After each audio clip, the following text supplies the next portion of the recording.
SPNation Season 3. I'm your host, Arlo Desus, and joining me tonight are two big names in the sports world. First, we have Coach Renren Ritwalo. Hi, Coach. Good evening. Kamusta po? Good evening, Arlo. Happy New Year. Good evening, Coach Hammer. Happy New Year. No, ready na yung New Year haircut namin ni Coach Renren eh. And we also have Coach Martin Hammer Antonio. Happy New Year, Happy Coach New Year, Hammer. Arlo. Happy New Year, Kuya Renren. Dahil maganda yung pasok ng taon sa atin and Year of the Snake parating. So, Mamba Year. Yan. Yan. So tonight we have three exciting topics to discuss. Eto, wag na nating patagalin. For our first hot take, how to deal with Jimmy Butler. Second hot take, should Kit Jimenez take this chance? And fantasy head-to-head, Hakeem versus Jokic. And lastly, SPN expert picks. But before that, to our sports fans, are you ready to elevate your sports experience? Dive into the world of live sports like never before with Sports Plus PH. Whether you're a diehard fan or still love the thrill of the game, we've got you covered. Register now at sportsplus.ph. Alright, simulan na ba natin, Coach Nanan, Coach Hammer? Yeah, let's go. Alright, for our first hot take, how to deal with Jimmy Butler. Ano masasabi niyo dun sa issue na yon, Coach Renren, Coach Hammer? Alam ko, Jimmy, ginisahan. Tito Jimmy, masyado tayong intense. It's been a trend for him. What's been happening whenever he is part of a team since he was with Chicago, and then with Minnesota, with Philadelphia, now with Miami, minamiss pa ba akong team. But with that being said, every time, parang may shelf life ang siya, Nolan. Parang darating yung time na nananawa. tedium eh. Paulit-ulit, without recurring, and then he wants a change of scenery. So, hindi siya yung pang one-stop lang na player na, okay, I start here, I'll retire here. He wants different challenges. Tingin ko yun yung personality niya. That's just my thing. Okay, sa buhok pa lang, di ba? Every season, iba-iba yung mga buhok niya eh. Yung pala, At least tayo consistent extension lang eh. Tayo consistent yung buhok actually, natin. pwede yun, extension bro. So, and then, sa totoo, ang hirap mag-build ng team around him because sabi mo nga parang may expiration date. Parang biglang mananawa siya or not happy anymore. Parang I want to go somewhere else. Hindi pa siya nananalo. Ang tagal niya na doon. I mean, how old is he? 35 years old. So he's getting what? A box of what? 50 million? 48 mil? I think mga ganun, nasa a year. mid-30s siya yung inabutan niya. Syempre yung Miami gusto na manalo now. So, I think if they're gonna trade him, they're gonna get someone na hindi bata. Talagang katulad na parang yung efficiency niya. So, I think that's going to be hard because some teams are like, parang intact na eh. Diba? So, yeah, it's going to be parang hirap i-deal with Jimmy kasi very, shaky siya eh. Shaky. And the quality of teammates that he had before, I mean... Maganda. Kasi with the Bulls team na kay Tom Thibodeau, they had Derrick Rose, they had Joakim Noah, Boozer was there. Luol Deng. Yun yung team na grit and grind talaga siya. And then when he transferred to his next squad, Minnesota, they had the Karl Anthony Towns. They were very young, an up and up squad. Jeff Teague was there. Zach LaVine. Zach LaVine was also there. Sila yung trinade. Sila yata yung trinade, if I'm not mistaken. And then, when he went to Philadelphia, Joel Embiid, ando doon. So, Ben Simmons, malakas yung mga teams na napuntahan niya. And then when he went to Miami, parang siya yung heat culture guy talaga eh. Pero again, it ran its course. He's looking for a change of scenery. And Jimmy Butler is a high-end player. Ganda nga ginamit mong term eh, Coach Handel. It's efficiency. He's very efficient, very competitive, and tried and tested. Warrior to pagka naglalaro. So, hindi choker, clutch player. He needs to get to a team that has championship aspirations. That's one. And that can handle him throughout this latter part of the season. Parang parang, di ba Dennis Rodman blueprint eh? Alam mo maganda sa kanya? Sa Warriors. Yun nga eh. Diba? May depensa, kailangan mo ng gritty na player. Tapos pagka nilagay mo sa isang gusto mo manalo na.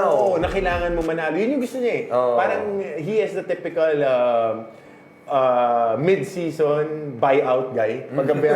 Yung veterano na ilalagay mo. Kasi uso yan nung 90s eh. Di ba? Na laging meron, Blue Edwards, pandagdag natin. Ang naalala ko sa Chicago Bulls, si Jason Williams. Yung Bison Dele. Bison Dele yung malaking big man. Galing. Bison Dele. Pero Williams yun. Williams, yung malaki.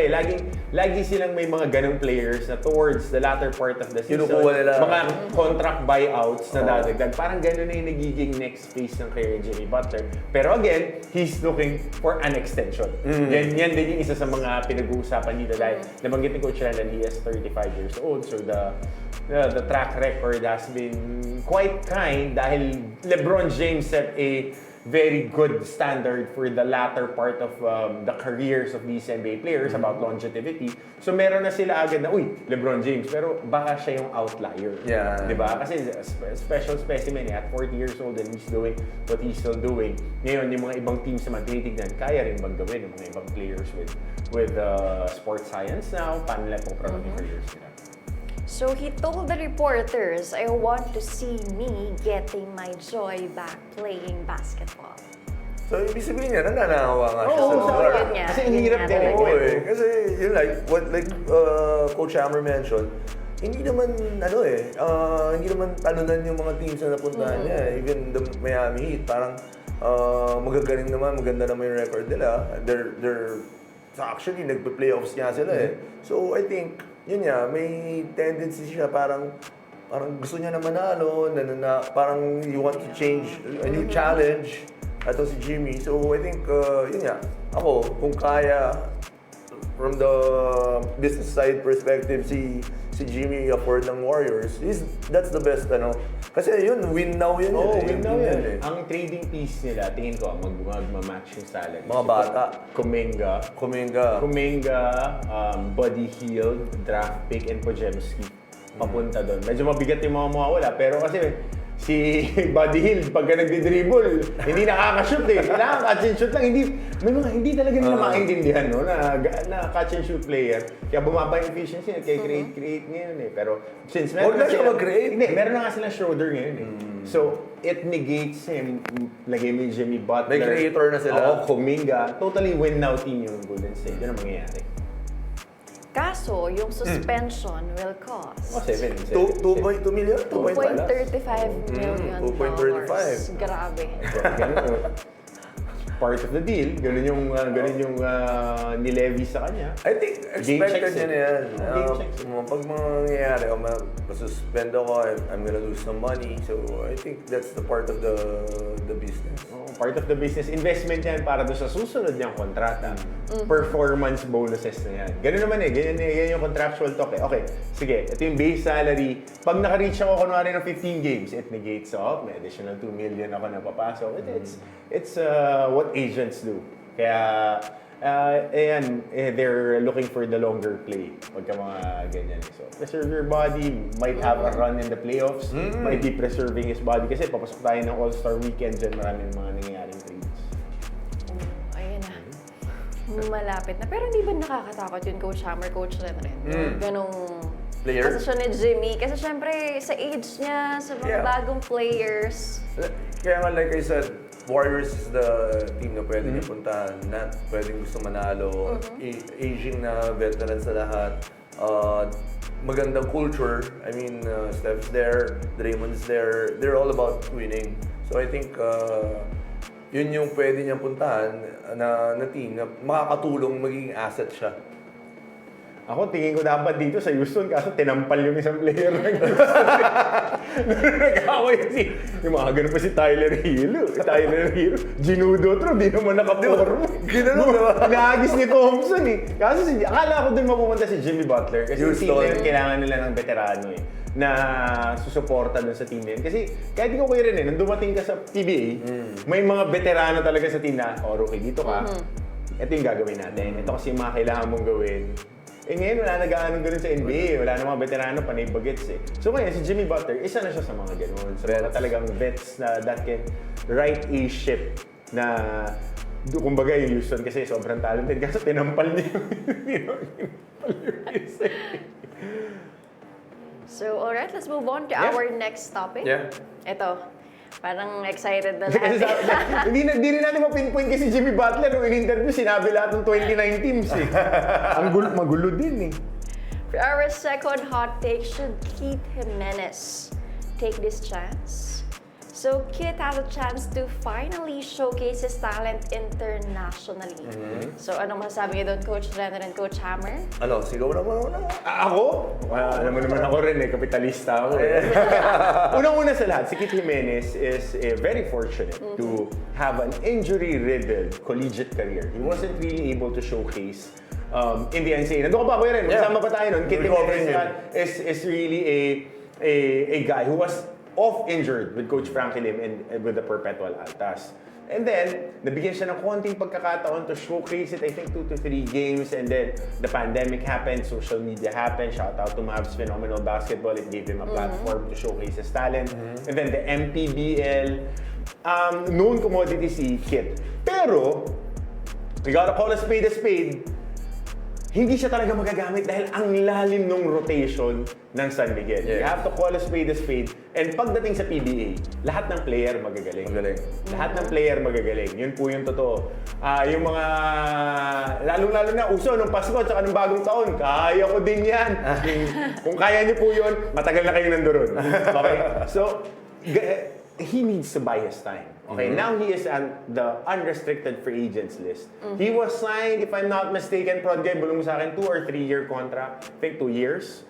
2 years yung contract niya to start off his career, which is very, very unlikely for a guy who is drafted so low in the draft. So that's an ace on his sleeve kasi it gives, again, it's a business. San Miguel is a business team, and knowing Boss Al Francis, maglalagay yun ng eyeball sa San Miguel when they signed Kit Jimenez. And he was given, hindi ganun kalaking opportunity, but opportunities that were far and few in between, but gave a good account of himself. Pero pagka Chris Ross, Terence Romeo, Jericho Cruz, sino pa mga guards nila na Marshall Lassiter. Sobrang lalim ng rotation ng guards. So you have to wait your turn. Ganun talaga yung hindi naman lahat para si Ron J. Nung lumabas si Ron J, talagang hinog na hinog kasi naglaro din internationally. Pero going back, he was placed on an unrestricted free agents list. I think his contract runs till 2025. So he's still getting salaries, he's still getting bonuses. He's still getting 1-game bonuses and everything that his contract entails. Ganoon naman po pag nasa unrestricted free agents list ka. So ang kwento ngayon is, ino-offeran siya, correct? Yes, na maglaro. 10-day contract. 10-day contract. 10-day contract. Teka lang. Teka brad, isang taon yung sweldo na pinag-uusapan natin. Isang taon yun. Sabi mo nga, 2 year contract. So hindi pa papasok pa lang ng 2025 hanggang end ng December 2025. 10-day contract. Sabi mo kanina, we were talking about it off-cam. It's not voidable if he plays there. Tama? Kailangan lang ipaalam. Yan. Communication is the key. If he wants to play there for a 10-day contract or 10 games contract, that will last, 2-3 weeks. I think siyempre ako, kung papayagan ako ng San Miguel, I'm gonna grab that. If I'm not playing those minutes or I'm not getting minutes dun sa PBA, I might get that because to gain more confidence, going back pagkatapos nung liga na yon, na 10-game tournament, I'm gonna go back. Balik na naman ako sa kumpiyansa. Sometimes kasi kinukuha ng mga ibang players, kunyari, may players na katulad niyan, mahilig maglaro ng basketball, 40 minutes naglalaro sa mga legal labas nila, di ba? Now, hindi siya nakakalaro. So, paano niya makukuha yung rhythm niya ulit? So, I think that's the way na pwede niyang gawin to get his rhythm back, to get his confidence back. And then, baka, pwede ba pakinabangan ng San Miguel with new confidence with him playing overseas. So, yun yung nakikita ko. Ang nagiging problema lang dito, yung tanong ko nga sa'yo kanina, if it's voidable yung contract niya, malaking problema yun. Yun eh. Kasi I think, pagka ganyan this is on top of my head, with the NBA, with the NFL, NBA, when you get, pagka nasa unrestricted free agent ka, contract buyout na yun. Sa atin dito ngayon, pinapasweldo pa siya. So again, kung let's say for example, X yung sweldo niya, bibigyan siya ng 2 times the X. Yun yung sinasabi ni Sir Homer Sison with this article is being offered 170 a month. So how long is that? Will it cover the whole year? That's one thing. Kasi you have to know the fine print of the contract. And we know that San Miguel when you're playing for San Miguel, it's one of the glory franchises in the PBA. Kaya some of the players, especially when you were in Talk and Text, there was a scouting team talaga ni Coach Choi. Na yung guys na yun, even if they don't play in the They're game, still there. They're still there. They're still making good money. Nawala na nga ako doon. Doon pa rin sila. Kasi, Emer Oreta Reyes kasi yun eh. Tsaka Gilbert Lau Reyes yun eh. But Gilbert, Kuya Emer, magandang gabi sa inyo. Yun, okay ka mo? Kilala ko kasi nandun din ako sa practice nyo eh. Hindi ko tatanong, Reyes din yun. But kidding aside, it's one of those things that you need to be. It's a gentleman's agreement. You're getting a salary from a very good company who has tradition, who is one of the biggest brands in basketball and in business here. Tsaka RSA yan, Boss Al Francis yan. And kung magiging asset ka nila in the future, na, boss, baka pwede naman po ako maglaro dito. Papakumpiyansa lang ako. Kasi hindi naman ako lilipat ng team. Unless na... But there's a risk there. Risk eh. Kasi unrestricted free agent siya. There's a risk there. Kasi baka mamaya, may insulto naman si San Miguel. Usapan lang. Diba? Kailangan kung alis. Kaya pag magpapaalam ko na, boss, baka pwede naman ako kumuha ng kumpiyansa. Paano pag hindi pumayag? Stay. Mas, para ka lang nanligaw niyan. Pag hindi mo tinanong, alam mo na agad, inassume mo na busted ka. Kaya kailangan magtanong ka na rin. Mas okay na rin yan. Pero I mean, knowing, not personally knowing, but being a follower and a fan of the trajectory of Coach Alfrancis Chua since he was with Stag. Bata pa ako noon eh, PBL pa noon eh. Stag, and then he was with Santa Lucia, Tadwai. He is a player's coach eh. And whatever is best for the organization and the player, and he would find a happy medium with it. So, lahat nakukuha sa mabuting usapan. Basta kung saan ka masaya, Kit, doon ka. Yan lang yung advice sa'yo. Pero every action, there's a... May kapalit. May repercussion yan eh. Ganun naman yan eh. And you have to be, you have to be a man enough for those decisions. And you need to be able to communicate well. Kasi usapan yan eh. Business yan eh. And you're an asset to San Miguel. That's number one. That's why they're paying you. And if you're going to represent a different brand, you might as well ask them what their take is because you're under contract. As long as you're under contract, sa ayaw mo sa gusto, billboard ka ng San Miguel. Yun talaga yan. You're a walking San Miguel brand. Yep. So yun, ano bang advice? Ikaw, ano advice mo sa kanya? Ang advice ko dyan, huwag ka muna maglaro sa Liga Labas, masaktan ka. Pangalawa, makipag-usap ka sa nag-handle sa'yo. Your agent would give you, your representation will give you sound advice. And at the end of the day, find your happiness. Find something that would make you fulfilled. Find something that would add value to not only you, but also for the people around you. Tama. Ang ganda nun, Coach. Ayan, ano? Daddy na daddy, no? Pwede ka na mag-manage yung team. Wag! Ayoko. Baka lagi hihingi ng allowance increase eh. Problema mo na yan sa high school. Alright, let's move on to our next hot take.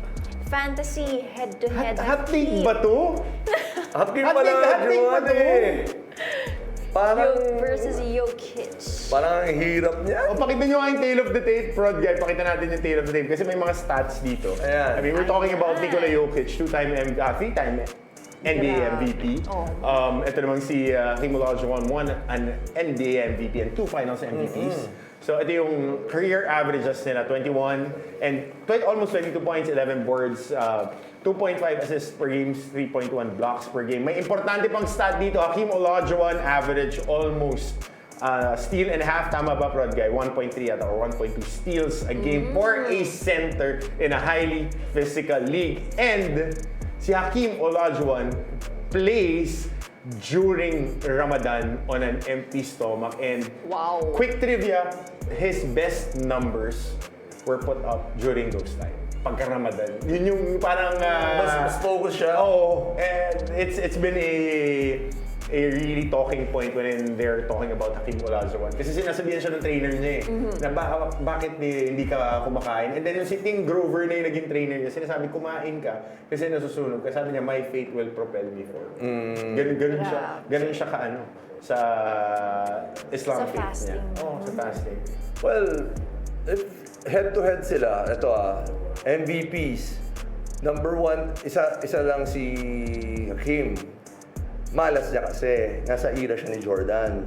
Di ba yun yung time na wala si Jordan eh? Yung isa. Tig-isa sila ni David Robinson. Oo, tig-isa sila ni David Robinson. Kaya nakaisa yan eh. Si Jokic naman, swerte, wala na sila. Era niya talaga ngayon to. It's a Jokic era. But it's hard to compare kasi different eras eh. Kasi if you can imagine, if Mike was not playing on this era, I mean, I'm talking about Hakeem, he could have won like 3 or 4 also. Easily. Because he's better than Kasi Kim he's the Daman. best center. If you can remember, nung time na yon, dominant talaga yung mga bigs. As in, sobrang dominant talaga nila. They have David Robinson, Pat Ewing, Ewing, si Shaq, rookie pa noon. But yung mga hindi natin nabanggit na mga white, may mga may mga kahit na si Ronnie Cycli. Second tier. So, I think it's going to be hard to compare both. But maganda silang comparison because they're both dominant. But if you're gonna ask me, kanino ko ipapasa yung bola end of the ball game, it's going to be Hakeem. Doon tayo magkaiba.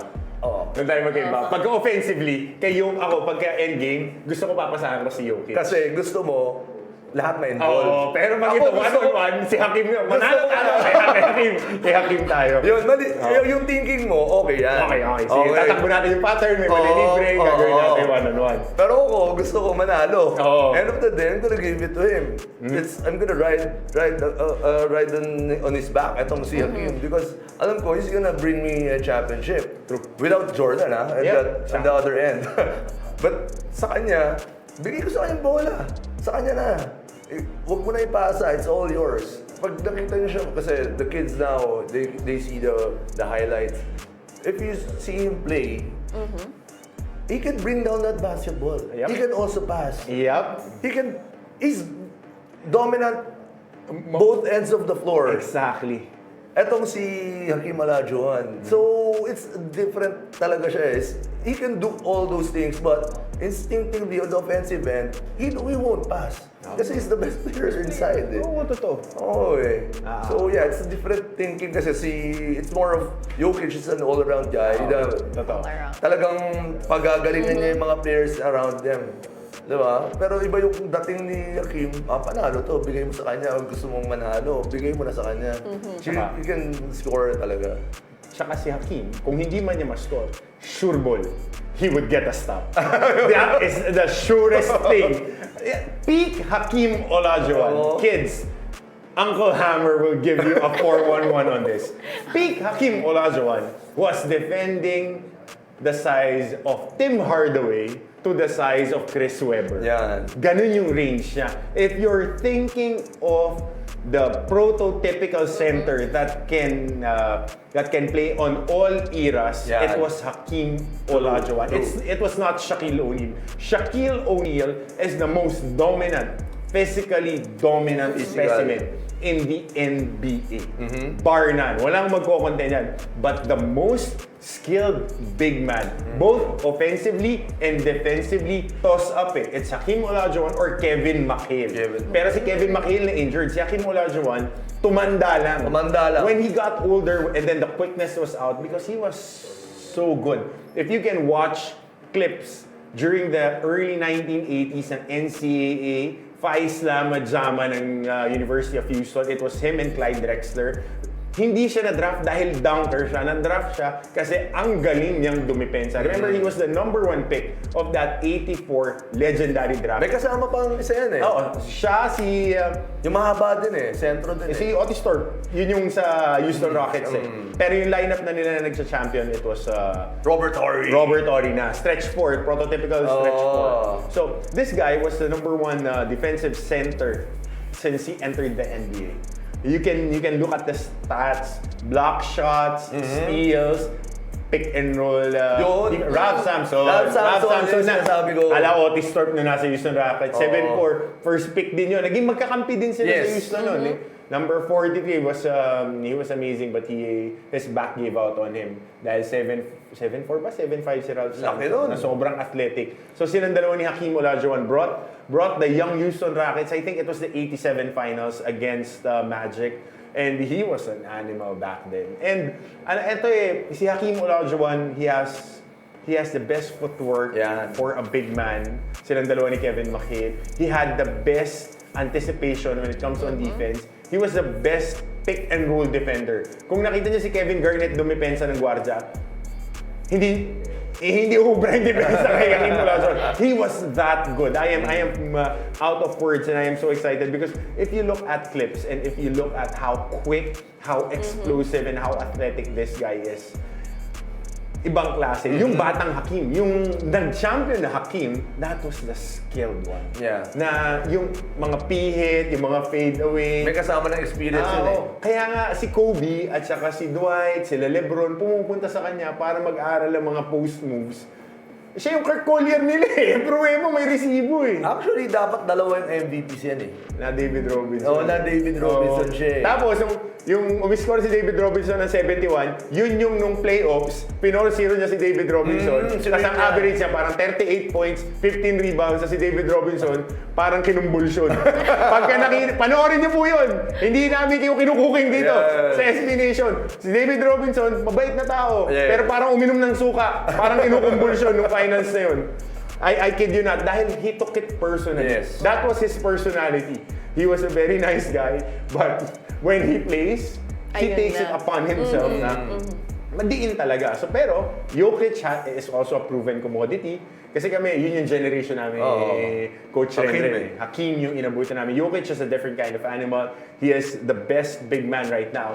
But the number one thing, if this is a head-to-head matchup, number one thing that gave Jokic problems is guys who are athletic and can bang with him. Yeah. JaVale McGee, Anthony Davis, and sino yung big man nila na nag-champion sila. Isa pa sa Lakers, tatlo yan na nagpapalitan. Howard? Dwight Howard. And nung last year naman, it was Karl Anthony Towns, si Naz Reid, and si Rudy Gobert. Hirap siya sa mabilis Hirap siya sa mabilis, hirap siya sa malaki. Si Hakeem Olajuwon, makunat pa. At saka, parehas sila nag-influence ng movie. Di ba? Si Gru daw si Jokic. Si Prince Akeem ng Coming to America was named after Hakeem Olajuwon. Hindi ko alam yun. Kaya Prince Akeem, kasi it was the year that Hakeem Olajuwon was the number one pick. So, Coming to America, the movie ni Eddie Murphy. Eddie Murphy. Yan. Trivia yun, ha? Lumalabas yung edad natin kasi yan yung kinalakihan ko na NBA. Si Kuya Renren, legend na siya nun. Mga kabatch siya ni Coach Renren. Hello. Pero yun, pag head-to-head, if you're gonna ask me, I'm gonna go for Hakeem. Hakeem talaga. He's just a killer. Pero one thing that Jokic is better is he is a better passer. Yeah. He's a really better passer and he is a quicker offensive option. Kasi si Hakeem, he would get it, parang black hole eh. He will lull you to sleep, a lot of movements, a lot of rebounding, a lot of contact. Si Jokic, bully ball eh. Pagka nakuha, 6'5", 6'7", 7'2", kick out. Tsaka yan.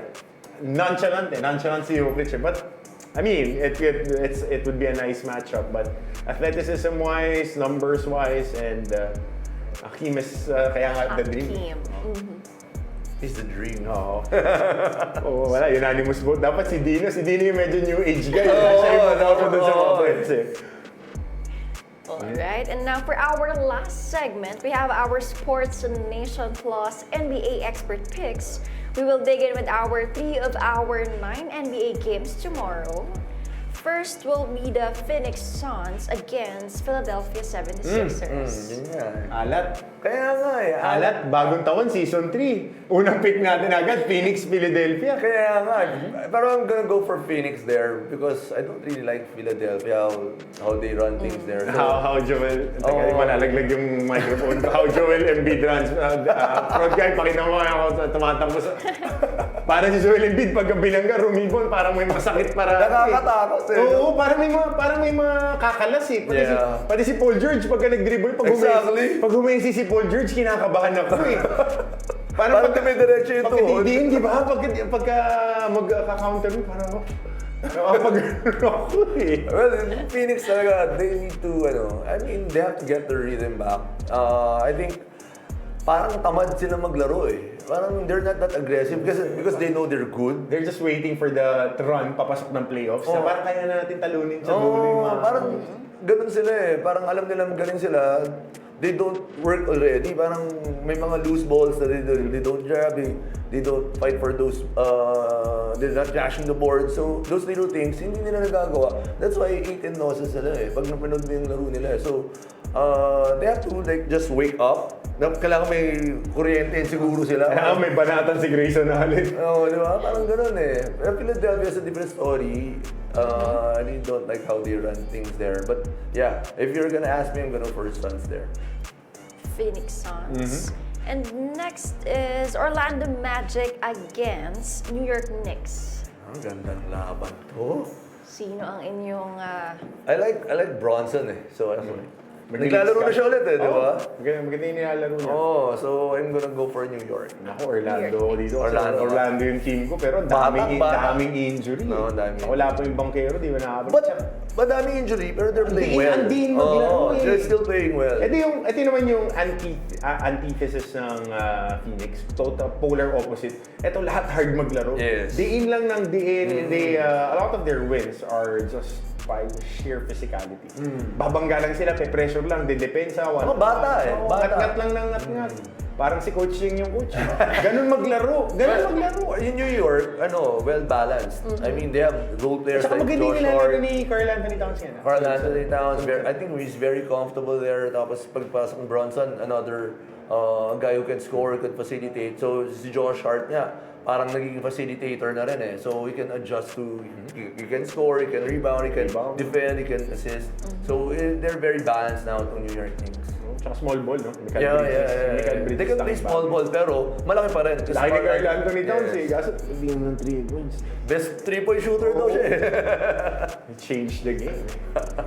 And lastly, Dallas Mavericks against Memphis Grizzlies. Isa pang team itong Dallas, sa pang team ito na up and down. Ito pa past 5 games. Up and down, but they're there, di ba?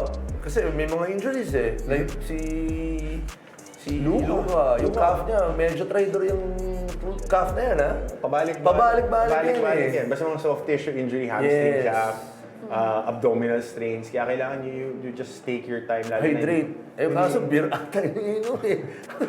Paano ma-hydrate yun? Slovenia. Yun yung tangalian eh.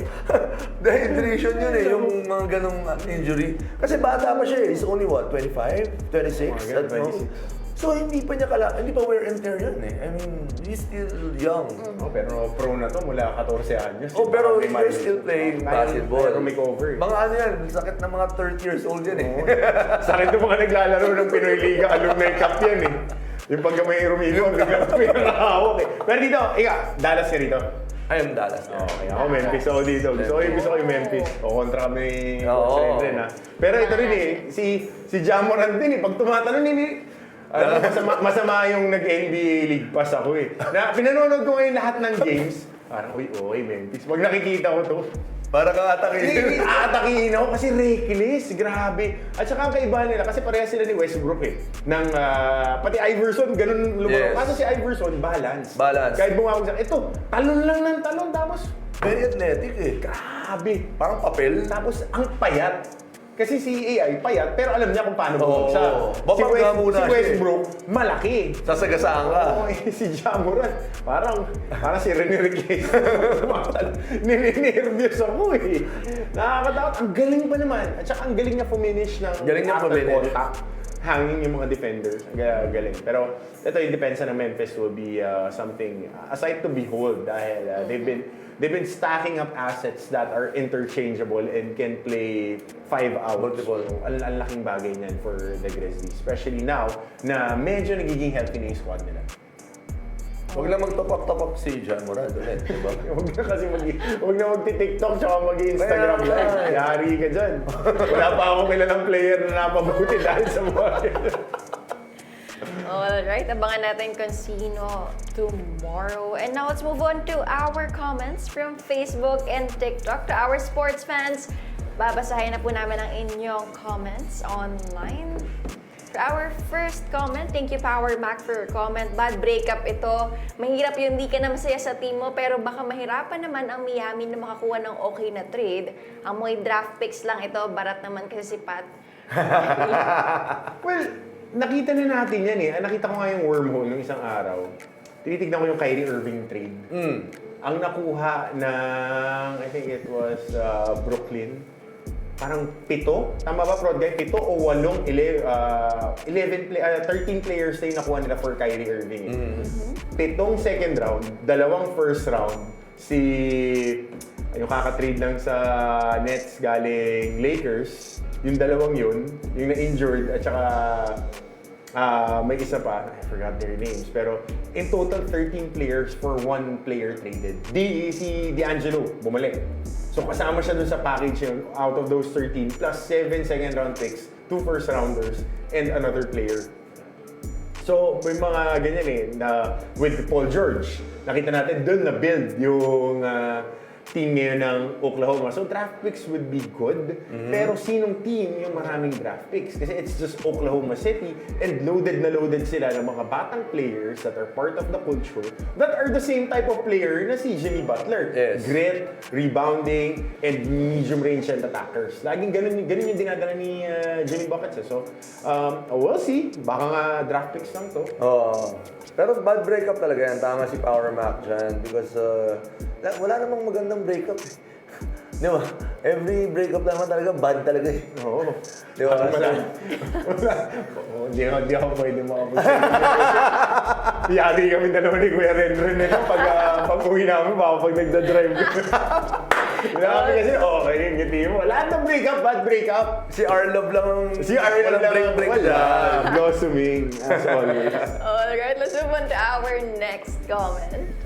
Thank you, Dropping Dimes. Ayan na. Defense Manila for your comment. Coach Hammer, alam kong mahilig ka sa NFL. Total, tapos na yung eliminations. Sino sa tingin mo maghaharap sa Super Bowl? Tapos sino mag-champion? Lions ba dahil bedan ka? Siyempre, Lions. Dahil bedan. Kami. Hindi ka pwede lumusot. Rest up lang ako eh. Pero bidista ka pa rin. Okay. Then, with the NFL, ang ganda ng slate nila kanina. I would go into the wormhole kasi kanina umaga. Yan lang yung ginawa ko ng road lang ako dahil last few days ng vacation ko.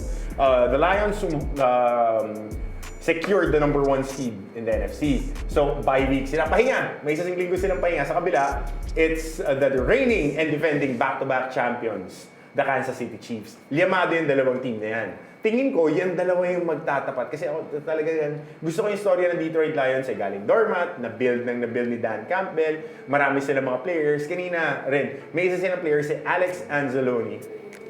Naglagay ng plate sa braso 3 weeks ago.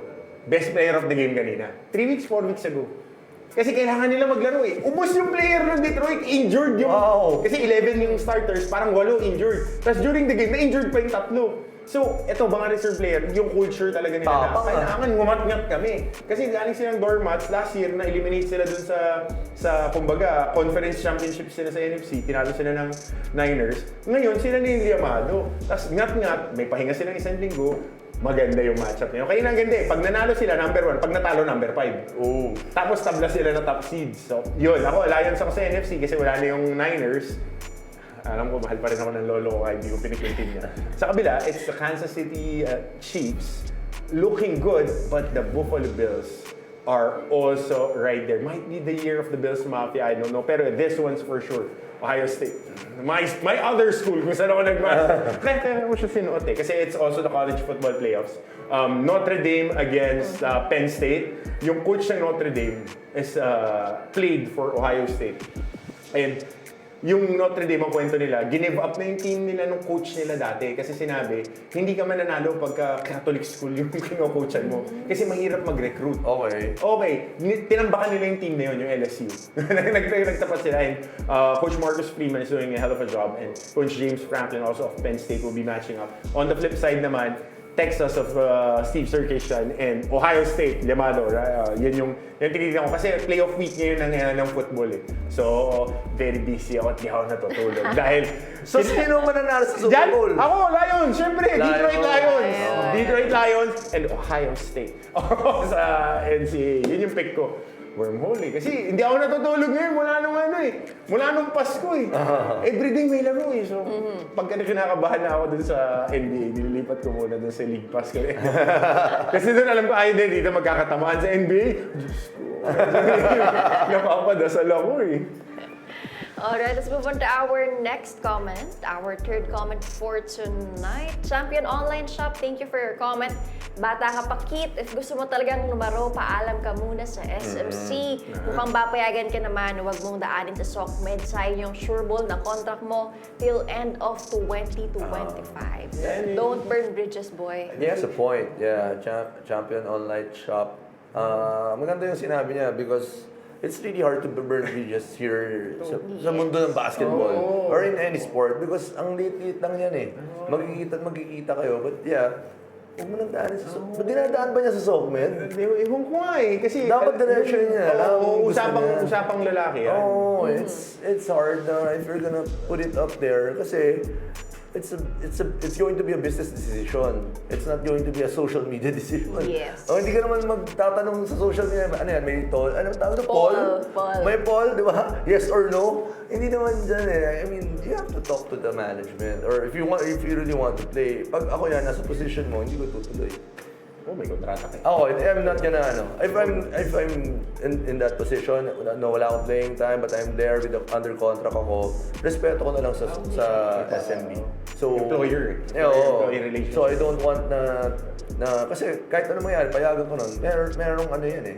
May mileage yan. Yeah, may mileage. Every action talaga may reaction. May reaction yan eh. Sabi nga nila sa Pilipinas, ang sama ng loob di nakakalimutan. Ayan. Ang mga Pilipino hindi nagtatanim ng sama ng loob. Pero di nakakalimutan. Dinidiligan nila yung sama ng loob. Tumutubo yan. Nagiging bulaklak. Sa akin mo ko lang narinig yun, ha?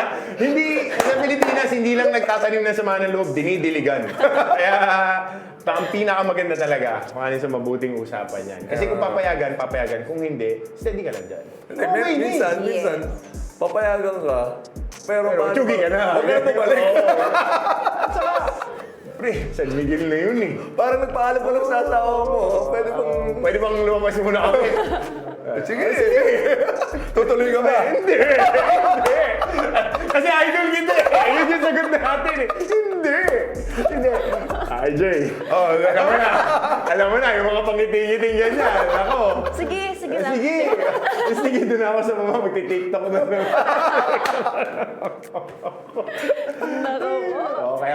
Kaya ikaw, Kit.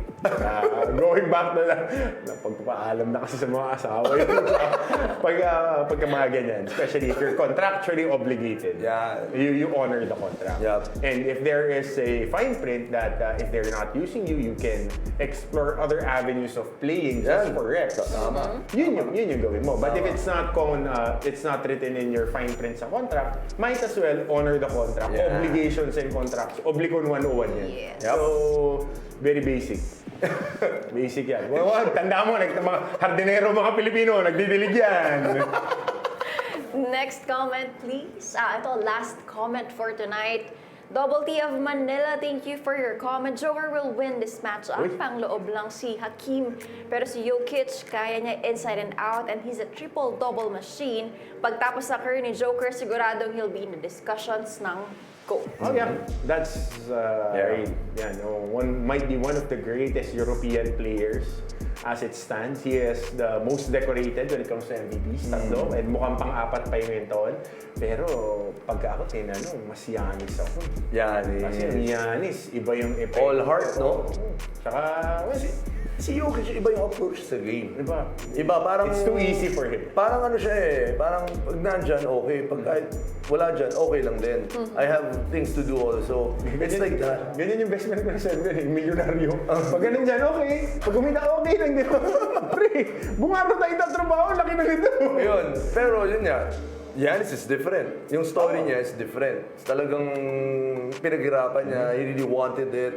he founded ways to be on that spot. So it's a different story. Yung kay Jokic parang, alam mo yun, the word is nonchalant. Parang chill lang siya, nonchalant. Wala, champion ako, sige gusto ko umuwi bukas. Nakalimutan ko pa yung finals MVP trophy ko. Kung ganun, di ba? Okay lang, uuwi naman yan. Darating, babalik naman yan eh. So how we approach the game is really different. Parang hindi siya typical basketball player na talagang gustong-gusto to do everything, gonna drop everything just to play basketball. You just play the championship. So, it's different. So, yeah. Medyo mahirap intindihin, but it's like that. It works for him. Si Hakeem, we understand because it's all basketball is life. Kay Jokic, hindi basketball is life. Kasi sila ng kwenta ni Giannis. Galing sa Africa, former soccer player. Basketball is life. Ball is life. Oo, ball is life siya talaga. Si Jokic is not.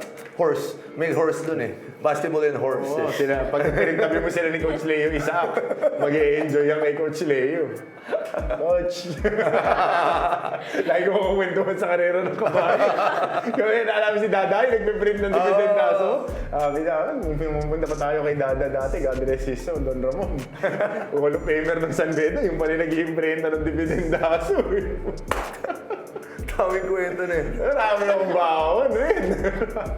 Alright, thank you to our sports fans. And now let's move on to our brief recap sa mga napag-usapan natin kaninang hot takes. So first hot take, how to deal with Jimmy Butler. Well, trade him. Oo, trade him na. Make everybody happy. Get as much as you can for him. Send him to Houston. Get some of those young assets. Young, long assets. To support your team. Find a trading partner. Might be a three-way trade to get him to Golden State. We'll see. We'll see. Yep. Same with Hammer, Coach Hammer. Pag hindi na masaya, let him go. Kasi ano pa yung reason niya of staying, di ba? If you're the management or if you're Coach Pat Riley, why keep him if he doesn't want it there? Huwag tayo dun sa pipilitin. Dun Yeah. sa pipiliin. Grabe. Grabe yung mga panatan mo Akala ko ba NFL Yun yung sinabi kay Jordan Clarkson. Doon tayo kay Justin Brownlee, hindi natin kailangan pilitin. Tayo yung pinipili. Consistent naman tayo. Consistent. Second hot take, should he take this chance? Ako no. Yeah, like what Honor the contract. Yan. Kasi you're under contract, so it's going to be different. Pag pinayagan ka, syempre, hindi ka naman pipigilan niya. Just like Jimmy's case, kung gusto mong umalis, gusto mong maglaro sa iba, hindi ka pipigilan yan eh. Kasi gusto mo yun eh. So, pero every action, there's a reaction. So, that's the chance you're gonna take. If you're willing to take that, man enough, kung anong effect nun. So, yeah, if you're gonna ask me, no. No. Pero Big no. sige, pero no. Pero kung saan ka masaya to, supportahan ka. Fantasy head-to-head, Hakeem versus Jokic. I got Hakeem there. Hakeem. Yeah. Hakeem. All day. All day. 90s boys yung mga... And for our SPN expert picks, Phoenix. Magbabantay na naman ako bukas. Phoenix, Mavericks, tsaka yung isa, ano yung isa? May isa eh. New York Knicks. Yo, Knicks. New York Knicks. Si Coach Renan pinapili natin sa scorecard niya, at masus. Hindi ako tumatama Wala pa siyang tumatama. Wala akong tumatama. Pero if it's for SPNation, magandang tignan yung trend ng 3-point shots kasi may mga parlay na ganyan. 3-pointers made. Malamig yung 3-point shooting ng Phoenix Suns. So tignan yung 3-pointers made. Baka mag-breakthrough na sila kasi they've been shooting blanks sa past 4 games. Might break through on the 6th game kasi 1-4 sila, they need this win. So look at that as one of those picks for you guys. Alright, and to our sports fans, are ready to elevate your sports experience? Dive into the world of live sports like never before with Sports Plus PH. Whether you're a diehard fan or simply love the thrill of the game, we've got you covered. So register now at sportsplus.ph. PH. Thank you so much, Coach Rendran Nitwalo and Coach Martin Hammer Antonio for joining me tonight. Ito yung first episode natin this season season 3 of SPNation. And to our sports fans, thank you so much for joining us tonight and see you in our next episode. Bye, guys! There's a bunch of different things that just like put it all together. Everything has like a different meaning.